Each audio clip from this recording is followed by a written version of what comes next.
கிறிஸ்துவுக்குள் அன்பான வேத ஆராய்ச்சி நேயர்களே, இயேசு கிறிஸ்துவின் இனிய நாமத்தில் அன்புடன் வாழ்த்தி வரவேற்கிறோம்.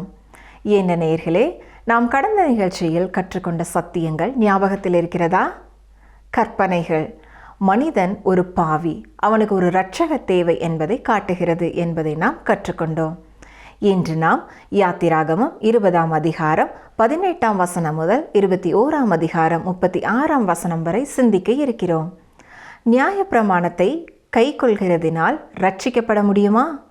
தேவன் தாம் எவ்வளவு பயங்கரமானவர் என்பதை எவ்வாறு மக்களுக்கு வெளிப்படுத்தினார்? பதிலுக்கு பதில் என்ற கற்பனை எது?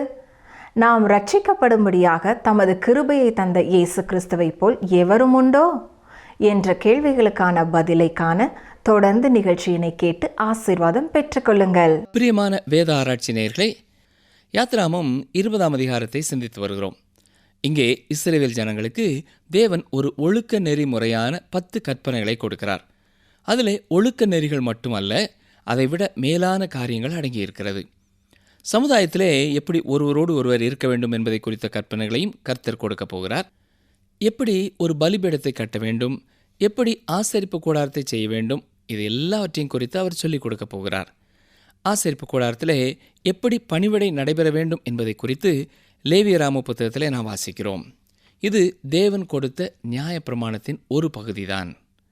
இப்பொழுது யாத்திராகமம் 20ஆம் அதிகாரம் 18-19 வசனங்களை பாருங்கள்.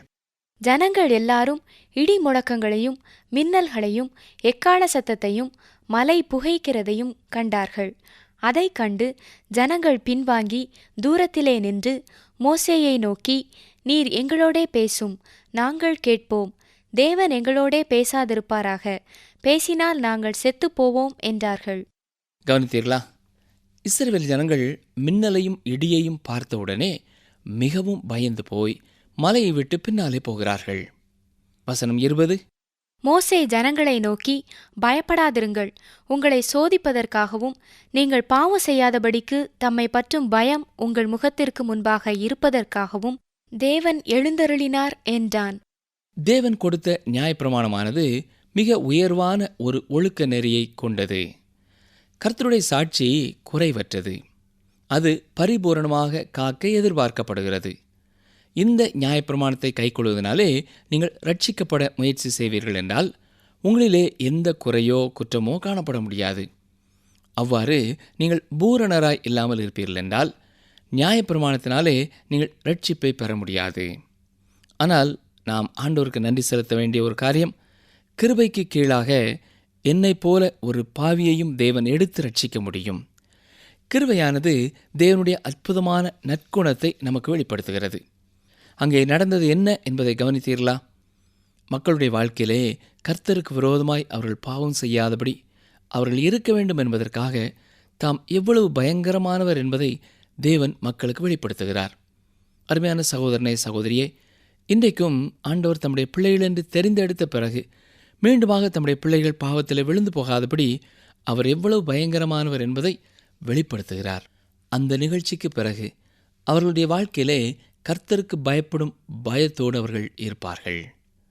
சரி, வசனங்கள் 21 முதல் 23 வரை பாருங்கள். ஜனங்கள் தூரத்திலே நின்றார்கள்.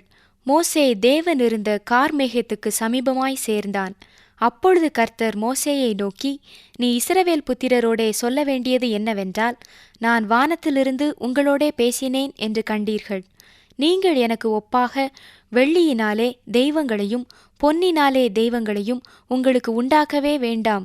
அருமையானவர்களே, இஸ்ரவேல் ஜனங்களுக்கு ஏன் தேவன் இவ்வண்ணமாய் காட்சி கொடுத்தார் என்பது மிக முக்கியமானது. அவர்களுடைய இருதயத்திலே அவர் ஜீவனுள்ள தேவன் என்பதை ஆழமாய் பதிக்கும்படியாக அவ்வாறு செய்தார் என்று சொல்லலாம். இந்த ஜனக்கூட்டத்தார் எல்லாருமே எகிப்திலே வளர்க்கப்பட்டவர்கள். அவர்களைச் சூழ விக்கிரகங்கள் தான் இருந்தது. அவர்கள் சிருஷ்டிகரை தொழுவதற்கு பதிலாக அவருடைய கையின் கிரியையாகிய சிருஷ்டியை தொழுது வந்தார்கள். இப்பொழுது அவர்களை தனி ஒரு கூட்டமாக வனாந்திரத்திற்குள்ளே அழைத்து வந்த பின்னர் இதுவரை அவர்களுக்கு நெருக்கமாய் இருந்ததை விட இன்னும் அதிகமாய் கர்த்தர் அவர்களோடு நெருக்கமானவராகிறார். தேவன் இஸ்ரவேல் ஜனங்களுக்கு 10 கற்பனைகளை கொடுத்திருந்தார். இந்த 10 கற்பனைகளோடு கூட பலிபீடத்தை எப்படி செய்ய வேண்டும் என்பதற்கான சில ஆலோசனைகளையும் கொடுக்கிறார். பலிபீடமானது பலி செலுத்துவதற்காக பயன்படுத்தப்பட்டது. இந்த பலிபீடமானது இயேசு கிறிஸ்து மரித்த சிலுவையை குறித்து பேசுகிறதா இருக்கிறது. அங்கேதான் அவரும் இரத்தம் சிந்தினார். அவர்கள் ஆசரிப்பு கூடாரத்தை நிறுவுவதற்கு முன்னதாக செய்யப்பட்டதுதான் இந்த பலிபீடம். எங்கே பிரயாணப்பட்டு போனாலும் அங்கே போய் உடனடியாக இந்த விதமான ஒரு பலிபீடத்தை அவர்கள் செய்து கொண்டார்கள். சரி, வசனம் 24 பாருங்கள். மண்ணினாலே பலிபீடத்தை எனக்கு உண்டாக்கி அதின்மேல் உன் ஆடுகளையும் உன் மாடுகளையும் சர்வாங்க தகன பலியாகவும் சமாதான பலியாகவும் செலுத்துவாயாக. நான் என் நாமத்தை பிரஸ்தாபப்படுத்தும் எந்த ஸ்தானத்திலும் உன்னிடத்தில் வந்து உன்னை ஆசீர்வதிப்பேன். இங்கே பாவ நிவாரண பலி அனுசரிக்கப்பட்டதாக சொல்லப்படவில்லை. இந்த சமாதான பலியானது ஒரு மனிதனை தேவனோடு சமாதான உறவுக்குள்ளே கொண்டு வருவதற்காக தேவையான பலியாய் இருக்கிறது என்பதை வெளிப்படுத்துகிறது. மனிதனுக்கும் தேவனுக்கு இடையிலான இந்த சமாதானத்தை இயேசு கிறிஸ்து தமது இரத்தத்தினாலே சிலுவையிலே உண்டு பண்ணினார். தகன பலியானது இயேசு கிறிஸ்து யார் என்று சொல்கிறது. அவருடைய தகுதியை குறித்தும் நம்மை ரட்சிக்க அவர் எப்படி தகுதி உள்ளவர் என்பதை குறித்தும் சொல்கிறது. இந்த பலிபீடமானது மண்ணினாலே செய்யப்பட வேண்டும். இதற்கு மேலேதான் இஸ்ரவேல் ஜனங்கள் தகன பலியையும் சமாதான பலியையும் செலுத்த வேண்டும். பாவ நிவாரண பலியானது பின்னான காலங்களிலே தான் இஸ்ரவேல் ஜனங்களுக்கு கொடுக்கப்பட்டது. இப்பொழுது யாத்ராமம் 20ஆம் அதிகாரம் 25ஆம் வசனத்தை பாருங்கள்.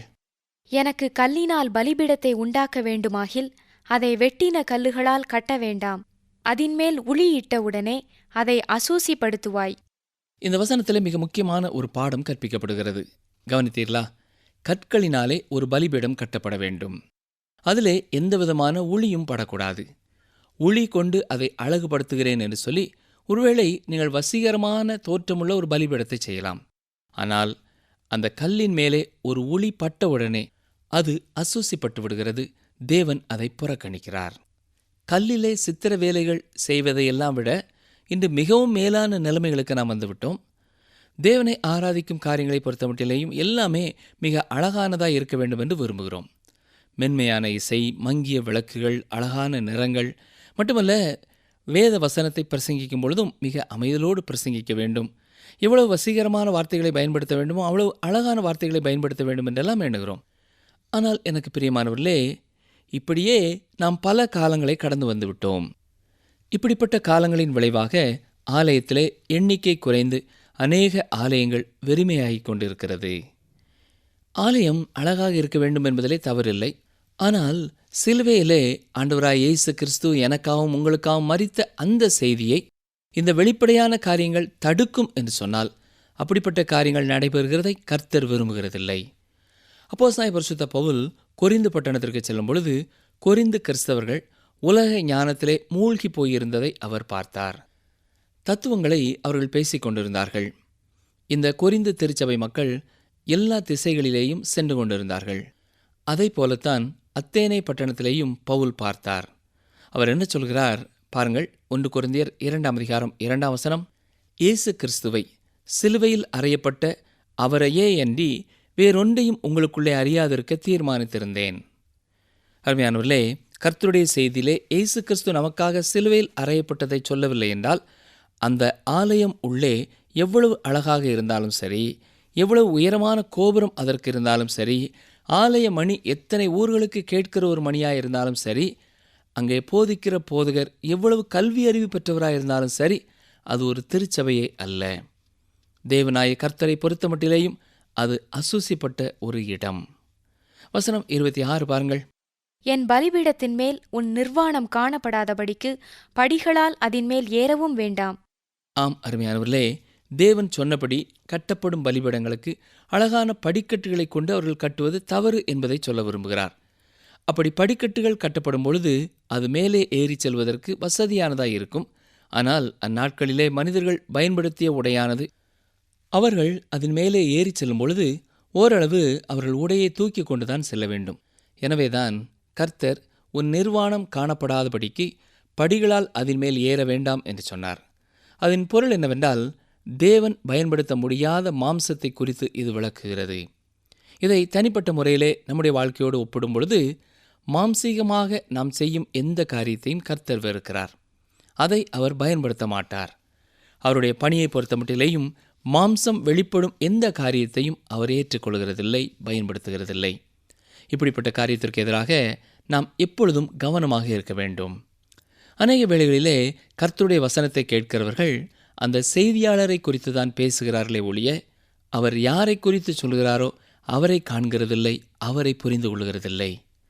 ஒரு ஊழியர் தன்னுடைய அனுபவத்தை குறித்து சொல்லும் பொழுது, உங்களுடைய செய்தி மிக அழகாக இருந்தது என்று யார் சொல்வதையும் நான் விரும்புகிறதில்லை என்று சொல்கிறார். என்னுடைய வாழ்க்கையிலேயே நான் செய்ய விரும்பாத ஒரு காரியம் அழகான ஒரு செய்தியை கொடுப்பது. அழகான ஒரு இரட்சகரை குறித்து நான் பேச விரும்புகிறேன். எனவே என்னுடைய செய்தியை கேட்கிறவர்கள் எவ்வளவு அருமையான இயேசு கிறிஸ்து என்று சொன்னால் அதுவே சிறந்தது என்கிறார். அது மட்டுமல்ல, ஒரு அனுபவத்தையும் சொல்லுகிறார்.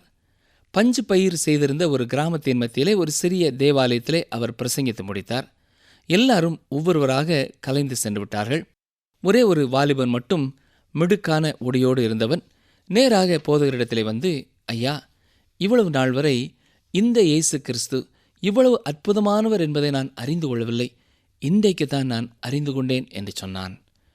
கண்களிலே கண்ணீர் வடிய, உணர்ச்சி ததும்ப, வேறு ஏதோ சொல்ல வந்தவன் உணர்ச்சி பெருக்கினாலே எதையுமே சொல்ல முடியாமல் ஆலயத்தை விட்டு போய்விட்டான். அவன் போவதை பின்னாலே பார்த்து கொண்டிருந்த போதகர் ஆண்டவரை பார்த்து, ஆண்டவரே, ஒவ்வொரு முறை நான் உம்முடைய வசனத்தை சொல்லும் பொழுதும் மக்கள் நீர் யார் என்பதை தெளிவாக அறிந்து கொள்ளட்டும் என்று ஜெபித்தாராம். எவ்வளவு ஒரு அருமையான ஜெபம் இல்லையா? பிரியமான சகோதரனை, சகோதரியே, எந்த கர்த்தருடைய ஊழியமாக இருந்தாலும் சரி, அதிலே மாம்சத்தின் கிரியைகள் காணப்படாதபடி இருப்பது சிறந்தது. ஆலய பிரசங்கப்பிடமாயிருந்தாலும் சரி, வேறு எந்த திருச்சபை வேலைகளாயிருந்தாலும் சரி, ஆண்டவராய் இயேசு கிறிஸ்துவே நமக்காக அடிக்கப்பட்டவராய் பிரசங்கிக்கப்பட வேண்டும். செய்தியை கேட்கிறவர்கள் செய்தியாளரை அல்ல, இயேசு கிறிஸ்துவை குறித்தே சிந்தித்து கொண்டவர்களாய் கடந்து செல்ல வேண்டும். சரி, தொடர்ந்து யாத்ராகமம் 21ஆம் அதிகாரத்திற்குள்ளே கடந்து செல்வோம். முதல் 2 வசனங்களை பாருங்கள். மேலும் நீ அவர்களுக்கு அறிவிக்க வேண்டிய பிரமாணங்களாவன, எபிரேயரில் ஒரு அடிமையை கொண்டாயானால் அவன் 6 வருஷம் சேவித்து 7ஆம் வருஷத்திலே ஒன்றும் கொடாமல் விடுதலை பெற்று போக கடவன். இந்த அதிகாரத்திலே சமுதாயத்திலே கடைபிடிக்க வேண்டிய ஒழுக்க நெறிகளை குறித்து கர்த்தர் கற்றுக் கொடுக்கிறார். இந்த குறிப்பிட்ட கட்டளையானது மிக முக்கியமானது. ஏனென்றால் இவ்வளவு காலம் இஸ்ரவேல் ஜனங்களும் எகிப்திலே அடிமைகளாகத்தான் இருந்தார்கள். அவர்களிலே தங்கள் சகோதரர்கள் எவரையுமே நிரந்தரமாக அவர்கள் அடிமைகளாக வைக்கக்கூடாது என்பதை குறித்து தான் இந்த 2 வசனங்களும் சொல்லுகிறது. சரி, வசனங்கள் 3 முதல் 6 வரை கவனியுங்கள். ஒன்றிக்காரனாய் வந்திருந்தானால் ஒன்றிக்காரனாய் போக கடவன். விவாகம் பண்ணினவனாய் வந்திருந்தானால் அவன் பெண் ஜாதி அவனோடே கூட போக கடவள். அவன் எஜமான் அவனுக்கு ஒரு பெண்ணை விவாக செய்து கொடுத்தும் அவள் அவனுக்கு ஆண் பிள்ளைகளையாவது பெண் பிள்ளைகளையாவது பெற்றும் இருந்தால் அந்த பெண்ணும் அவள் பிள்ளைகளும் அவள் எஜமானை சேர கடவர்கள். அவன் மாத்திரம் ஒன்றியாய் போக கடவன். அந்த வேலைக்காரன், என் எஜமானையும் என் பெண் ஜாதியையும் என் பிள்ளைகளையும் நேசிக்கிறேன், நான் விடுதலை பெற்று போக மனதில்லை என்று மனப்பூர்வமாய் சொல்வானானால் அவன் எஜமான் அவனை நியாயாதிபதிகளிடத்தில் அழைத்து கொண்டு போய் அவனை கதவின் அருகேயாவது கதவு நிலையின் அருகேயாவது சேர பண்ணி அங்கே அவன் எஜமான் அவன் காதை கம்பியினாலே குத்த கடவன். பின்பு அவன் என்றைக்கும் அவனிடத்திலே சேவித்து கொண்டிருக்க கடவன். குறிப்பிடத்தக்க இந்த கட்டளையானது என்ன சொல்கிறதென்றால், ஒருவன் அடிமையாயிருந்தால் 7 ஆண்டுகளுக்கு பிறகு அவன் விடுதலையை பெற்று செல்ல வேண்டும். அவன் ஏற்கனவே திருமணம் செய்த ஒருவனாய் இருப்பான் என்றால் அவன் தனது மனைவியையும் அழைத்து கொண்டு சென்று விடலாம். ஆனால் அடிமையாய் இருக்கும் காலத்திலே அவன் திருமணம் செய்திருப்பான் என்றால், அதாவது ஏற்கனவே அந்த எஜமானுக்கு அடிமையாயிருந்த ஒரு பெண்ணை அவன் விவாகம் செய்திருப்பான் என்றால் 7 ஆண்டின் இறுதியிலே அவன் விடுதலை பெற்றவனாக செல்லலாம். ஆனால் அந்த பெண்ணானவள் அந்த எஜமானுக்கு சொந்தமானவளாயிருக்கிறாள். எனவே அவள் விடுதலை பெற்றவளாக இல்லை. ஆனாலும் அவன் தனது மனைவியையும் தனது எஜமானையும் நேசிப்பான் என்றால் அவனுடைய மன விருப்பத்தின்படியே தொடர்ந்து அங்கே தங்கியிருந்து பணி செய்யலாம். அவ்வாறு அவன் அங்கே தங்கியிருந்து பணி செய்ய தீர்மானிப்பான் என்றால் 6ஆம் வசனத்திலே நான் வாசித்தது போல அவன் காதை அந்த எஜமான் கம்பியினாலே குத்த கடவன். இதனாலே அவன் என்றென்றைக்கும் அவனிடத்தில் சேவித்து கொண்டிருப்பான். அருமையானவர்களே, இது ஆண்டவராய் இயேசு கிறிஸ்துவை குறித்த ஒரு ஓவியமாயிருக்கிறது. அவர் இந்த பூமிக்கு மனிதனாக வந்து தானாகவே அவர் பரத்தின் மகிமையை துறந்து மனிதனானார். நாம் எல்லாருமே பாவத்திற்கு அடிமைகளாயிருக்கிறோம். அவர் விடுதலை பெற்றவராக பரத்திற்கு சென்றிருக்கலாம். சிலுவையின் வழியாகவோ மரணத்தின் வழியாகவோ செல்லாமலேயே அவர் வந்த வண்ணமாய் மீண்டும் பரத்திற்கு போயிருக்கலாம். சிலுவையிலே அவர் மரிக்க வேண்டும் என்பது கட்டாயமானதல்ல. ஆனால் அவரே மனம் வந்து நம்மை போல மனிதனாக மாறி எனக்காகவும் உங்களுக்காகவும் சிலுவையை ஏற்றுக்கொண்டார். பிலிப்பியர் 2ஆம் அதிகாரம் 8ஆம் வசனம் என்ன சொல்கிறது? அவர் மனுஷ ரூபமாய் காணப்பட்டு மரண பரியந்தம், அதாவது சிலுவையின் மரண பரியந்தமும் கீழ்ப்படிந்தவராகி தம்மை தாமே தாழ்த்தினார். அது மட்டுமல்ல, இங்கே சங்கீதம் 40 6 முதல் 8 வசனங்களையும் நாம் கவனிக்க வேண்டும். வாசிக்கிறேன். பலியையும் காணிக்கையையும் நீர் விரும்பாமல் என் செவிகளை திறந்தீர். சர்வாங்க தகன பலியையும் பாவ நிவாரண பலியையும் நீர் கேட்கவில்லை. அப்பொழுது நான், இதோ வருகிறேன், புஸ்தகச் சுருளில் என்னை குறித்து எழுதியிருக்கிறது. என் தேவனே, உமக்கு பிரியமானதை செய்ய விரும்புகிறேன். உமது நியாயப்பிரமாணம் என் உள்ளத்திற்குள் இருக்கிறது என்று சொன்னேன். அருமையான சகோதரனே, சகோதரியே, இந்த வேத பகுதி ஆண்டவராய் இயேசு கிறிஸ்துவை குறித்து தான் சொல்கிறது. நீங்கள் எப்படி இதை சொல்லலாம் என்று ஒருவேளை கேட்பீர்கள் என்றால், எபிரேயர் 10ஆம் அதிகாரம் 5 முதல் 9ஆம் வசனம் வரை வாசிக்கிறேன். அதையும் கவனியுங்கள். எபிரேயர் 10 5 முதல் 9 வசனம் வரை. ஆகையால் அவர் உலகத்தில் பிரவேசிக்கும் போது பலியையும் காணிக்கையையும் நீர் விரும்பவில்லை, ஒரு சரீரத்தை எனக்கு ஆயத்தம் பண்ணினீர். சர்வாங்க தகன பலிகளும் பாவ நிவாரண பலிகளும் உமக்கு பிரியமானதல்ல என்றீர். அப்பொழுது நான், தேவனே, உம்முடைய சித்தத்தின்படி செய்ய இதோ வருகிறேன், புஸ்தகச் சுருளில் என்னை குறித்து எழுதியிருக்கிறது என்று சொன்னேன் என்றார். நியாயப்பிரமாணத்தின்படி செலுத்தப்பட்டு வருகிற பலிகளை குறித்து மேற்சொல்லியபடி பலியையும் காணிக்கையும் சர்வாங்க தகன பலிகளையும் பாவ நிவாரண பலிகளையும் நீர் விரும்பவில்லை, அவைகள் உமக்கு பிரியமானதல்ல என்று சொன்ன பின்பு, தேவனே, உம்முடைய சித்தத்தின்படி செய்ய இதோ வருகிறேன் என்று சொன்னார். இரண்டாவதை நிலைநிறுத்துவதற்கு முதலாவதை நீக்கி போடுகிறார். ஆம் அருமையானவர்களே, இது ஆண்டவராய் இயேசு கிறிஸ்துவின் முதல் வருகையிலே நிறைவேறியது. ஆண்டவராய் இயேசு கிறிஸ்து அந்த சகோதரரைப் போல ஆனார். நாம் இல்லாமல் அவர் மட்டும் விடுதலை பெற்றவராக செல்லவில்லை. இந்த உலகத்திலே அவர் மரணத்தை சந்திக்காமல் சென்றிருக்கலாம். ஆனால் அவர் சொன்னது என்ன? நான் என்னுடைய மணவாட்டியை நேசிக்கிறேன், நான் பாவிகளை நேசிக்கிறேன் என்று சொன்னார். எனவே அவர் மரண பரியந்தம் கீழ்ப்படிந்தவராகி சிலுவையின் மரண பரியந்தம் நம்மை மீட்கும்படியாக, பாவத்தின் அடிமைத்தனத்திலிருந்து மீட்கும்படியாக தன்னைத்தானே அவர் ஒப்புக் கொடுத்தார். கவனித்தீர்களா? 10 கற்பனைகளை கர்த்தர் கொடுத்த அடுத்த நிமிடமே இந்த பெரிய சத்தியத்தை இஸ்ரவேல் ஜனங்களுக்கு அவர் வெளிப்படுத்திவிட்டார். யாத்ராகமம் 21ஆம் அதிகாரம் 12ஆம் வசனத்தை பார்ப்போம் என்றால், ஒரு மனிதனை சாகும்படி அடித்தவன் நிச்சயமாய் கொலை செய்யப்பட கடவன் என்று சொல்லப்பட்டிருக்கிறது. அருமையானவர்களே, மரண தண்டனை கொடுப்பதற்கான அடிப்படை வசனம் இதுதான். இன்று அநேகர் என்ன நினைக்கிறார்கள்?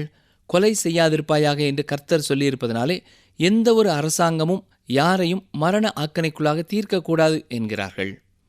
என்னை கேட்டுக்கொண்டிருக்கிற அருமையான சகோதரனே, சகோதரியே, இஸ்ரவேல் ஜனங்களுக்கு தேவன் கொடுத்த கட்டளை என்னவென்றால், யார் கொலை செய்கிறார்களோ அவர்கள் கொலை செய்யப்பட வேண்டும் என்பதே. வசனம் 13. ஒருவன் பதிவிருந்து கொள்ளாமல் தேவ செயலாய் தன் கைக்கு நேரிட்டவனை கொன்றால் அவன் ஓடிப்போய் சேர வேண்டிய ஸ்தலத்தை உனக்கு நியமிப்பேன். பாலஸ்தீனத்திலே அடைக்கல பட்டணங்கள் என்று 6 பட்டணங்கள் இருக்கிறது. ஒவ்வொன்றும் வசதியான இடங்களிலே கட்டப்பட்டிருக்கிறது. ஏனென்றால் யாராவது ஒருவர் பதிவிருந்து யாரையும் கொலை செய்யாமல் தற்செயலாக தன் கைக்கு நேரிட்டவனை கொண்டு போடுவார்கள் என்றால் அவர்கள் ஓடிப்போய் தப்பித்துக் கொள்வதற்காக அந்த பட்டணங்கள் இருந்தது. இந்த அடைக்கல பட்டணத்தை குறித்து நாம் பின்னாலே சற்று விளக்கமாக சிந்திப்போம். சரி, வசனம் 14 பாருங்கள். ஒருவன் பிறனுக்கு விரோதமாக சதிமோசம் செய்து அவனை துணிகரமாய் கொன்று போட்டால் அவனை என் பலிபீடத்திலிருந்தும் பிடித்து கொண்டு போய் கொலை செய்ய வேண்டும். அருமையானவர்களே, யாராவது ஒரு மனிதன் இன்னொருவனுக்கு விரோதமாக சதி செய்து துணிகரமாக அவனை கொன்று போடுவான் என்றால் அந்த மனிதன் கொலை செய்யப்பட வேண்டும். ஆனால் எந்த சதி ஆலோசனையும் செய்யாமல் தன்னுடைய உயிரை பாதுகாத்துக் கொள்வதற்காக போரிடும் பொழுது மற்றவன் மரித்து போவான் என்றால் இவன் கொலை செய்யப்பட வேண்டியதில்லை. 15ஆம் வசனத்தை பார்க்கும் பொழுது ஒரு குடும்பத்திலே ஒரு தகப்பனுக்கும் தாய்க்கும் கர்த்தர் கொடுக்கும் பாதுகாவலை குறித்து வாசிக்கிறோம். வசனம் 16 கேளுங்கள். ஒருவன் ஒரு மனிதனை திருடி விற்று போட்டாலும் இவன் அவன் வசத்தில் இருக்க கண்டுபிடிக்கப்பட்டாலும் அவன் நிச்சயமாய் கொலை செய்யப்பட கடவன். தேவன் அடிமைத்தனத்தை ஒருபொழுதும் ஏற்றுக்கொள்கிறவர் அல்ல. அது தவறு என்பதை சொல்லியிருக்கிறார். இந்த அடிமைத்தன பழக்கம் தேசம் முழுவதும் இருந்திருக்கிறது. எனவே தேவன் அதை குறித்து செயல்படுகிறார். வசனங்கள் 17 முதல் 19 வரை பாருங்கள். தன் தகப்பனையாவது தன் தாயையாவது சபிக்கிறவன் நிச்சயமாய் கொலை செய்யப்பட கடவன். மனிதர் சண்டை பண்ணி ஒருவன் மற்றொருவனை கல்லால் எறிந்ததினாலாவது கையால் அடித்ததினாலாவது அவன் சாவாமல் கட்டில் கிடையாய் கிடந்து திரும்ப எழுந்திருந்து வெளியிலே தன் ஊன்றுகோலை பிடித்து கொண்டு நடமாடினால் அடித்தவன் ஆக்கினைக்கு நீங்களாயிருப்பான். ஆனாலும் அவனுக்கு வேலை மினக்கட்ட நஷ்டத்தை கொடுத்து அவனை நன்றாய் குணமாக்குவிக்க கடவன். நாம் கேட்ட இந்த வசனங்களை வேறு வார்த்தைகளிலே சொல்ல வேண்டுமென்றால், யாராவது ஒருவரை காயப்படுத்தி அவர்களுக்கு பெருத்த நஷ்டத்தை உண்டு பண்ணுவான் என்றால், அவன் வீணாய் செலவு செய்த காலத்தையும் வைத்திய செலவுக்கான பணத்தையும் அவன் கொடுக்க வேண்டும். அருமையானவர்களே, இந்த கற்பனைகளும் தொடர்ந்து இந்த அதிகாரத்திலே வருகிற மற்ற கட்டளைகளும் சமுதாயத்திலே மக்கள் வாழ்வதற்கான அடிப்படை கற்பனைகளாக கர்த்தர் கொடுத்திருக்கிறார். ஒரு நாகரிகமான கலாச்சாரமுள்ள மக்கள் கூட்டம் வளர வேண்டுமென்றால் இந்த கற்பனைகள் கட்டளைகள் கை கொள்ளப்பட வேண்டும். சரி, வசனங்கள் 24, 25 பாருங்கள். கண்ணுக்கு கண், பல்லுக்கு பல், கைக்கு கை, காலுக்கு கால், சூட்டுக்கு சூடு, காயத்துக்கு காயம், தழும்புக்கு தழும்பு, பழி கொடுக்க வேண்டும். அருமையானவர்களே, இந்த 2 வசனங்களும் தான் பதிலுக்கு பதில் என்ற கற்பனையாயிருக்கிறது. ஒரு இடத்திலே ஒழுங்கும் அமைதியும் காணப்பட வேண்டுமென்றால் இந்த கற்பனைகள் கடைபிடிக்கப்பட வேண்டும். இது மனிதனின் ஜீவனையும் அவன் இந்த உலகத்திலே கொண்டிருக்கிற பொருட்களையும் பாதுகாப்பதற்காக கர்த்தரால் கொடுக்கப்பட்ட கட்டளைகள். ஆனால் அருமையானவர்களே, நாம் ரட்சிப்பிற்காக இப்படிப்பட்ட கற்பனைகளை கைக்கொள்ள வேண்டியதில்லை. அதற்காக ஆண்டவருக்கு நன்றி செலுத்த வேண்டும். நாம் ரட்சிக்கப்படும்படியாக தமது கிருபையை நமக்கு அதிகமாக தந்த ஆண்டவராய் இயேசு கிறிஸ்துவை தவிர வேறு யாரும் இல்லை. ஜெபிப்போமா. எங்களை நேசிக்கிற எங்கள் நல்ல கர்த்தாவே, மனிதன் அமைதலோடும் சமாதானத்தோடும் வாழ வேண்டும் என்பதற்காக நீர் கொடுத்திருக்கிற இந்த அடிப்படை கட்டளைகளுக்காக, நியாய பிரமாணங்களுக்காக, சட்ட திட்டங்களுக்காக நாங்கள் உமக்கு ஸ்தோத்திரம் செலுத்துகிறோம்.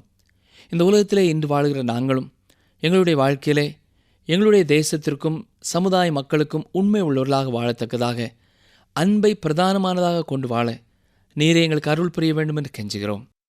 நாங்கள் ரட்சிப்பை பெற்றுக்கொள்ளும்படியாக இப்படிப்பட்ட கட்டளைகள் எங்களுக்கு கொடுக்கப்படாமல் எங்களுக்கு நீர் கிருபையை தந்திருப்பதற்காக, இலவசமான பாவ மன்னிப்பை கொடுத்திருப்பதற்காக ஒரு முறை கூட நாங்கள் தாழ்மையோடு உமக்கு ஸ்தோத்திரம் செலுத்துகிறோம். தகப்பனே, இந்த நிகழ்ச்சியை கேட்டுக்கொண்டிருக்கிற ஒவ்வொருவரும் விசுவாசத்தினாலே ரட்சிப்பை பெற்றுக்கொள்ளத்தக்கதாக உம்முடைய கிருபையை நிறைவாய் கொடுக்க வேண்டும் என்று கெஞ்சுகிறோம். உம்முடைய சமூகத்திலே தங்களுடைய வாழ்க்கையை அர்ப்பணித்தவர்களுடைய இருதயத்திலே ஒரு ஆழமான சமாதானத்தை, உண்மையாய் அவர்கள் உம்முடைய பிள்ளைகள் என்ற நிச்சயத்தையும் உறுதியையும் தொடர்ந்து தந்திரல வேண்டும் என்று ஜெபிக்கிறோம். இந்த நாட்களிலேயும் யாராவது மனிதர்கள் வேறு யாருக்காவது அடிமைகளாக இருப்பார்கள் என்றால், எந்த சூழ்நிலையினாலே அப்படி அடிமைத்தனத்திற்குள்ளே அவர்கள் கடந்து வந்திருந்தாலும் சரி, கர்த்தர் தாமே அவர்களை விடுதலை செய்ய வேண்டும் என்று கெஞ்சுகிறோம். எங்களுடைய வாழ்க்கையிலேயும் நாங்கள் யாரையும் எங்களுக்கு அடிமைகளாக எண்ணாதபடி சகோதரர்களாக அன்போடும் கரிசனையோடும் நாங்கள் ஒருவருக்கொருவர் செய்ய வேண்டிய கடமைகளை செய்ய நீரே எங்களை வழிநடத்த ஒப்புக் கொடுக்கிறோம். எங்கள் ஜெபத்தை கேட்டதற்காக நன்றி செலுத்துகிறோம். தொடர்ந்து உம்முடைய வசனத்தின்படி எங்கள் வாழ்நாளெல்லாம் எங்களை காத்துக்கொள்ளும். இயேசு இரட்சகரின் நாமத்தினாலே வேண்டிக் கொள்கிறோம் பிதாவே, ஆமேன். நேயர்களே, இந்த நாளிலும் நாம் கற்றுக்கொண்ட சத்தியங்கள் என்ன? இயேசு கிறிஸ்து இந்த பூமிக்கு மனிதனாக வந்து தானாகவே அவர் பரத்தின் மகிமையை துறந்து மனிதனானார். தேவன் அடிமைத்தனத்தை ஒருபோதும் ஏற்றுக்கொள்ளவில்லை. ஒரு இடத்திலே ஒழுங்கும் அமைதியும் காணப்பட வேண்டும் என்றால் கர்த்தர் கொடுத்த கற்பனைகள் கடைபிடிக்கப்பட வேண்டும். கர்த்தரால் கொடுக்கப்பட்ட கட்டளைகள் மனிதனின் ஜீவனையும் அவன் இந்த உலகத்திலே கொண்டிருக்கிற பொருட்களையும் பாதுகாக்கிறது. மீண்டும் அடுத்த நிகழ்ச்சியில் சந்திப்போம். கர்த்தர் உங்களை ஆசீர்வதிப்பாராக.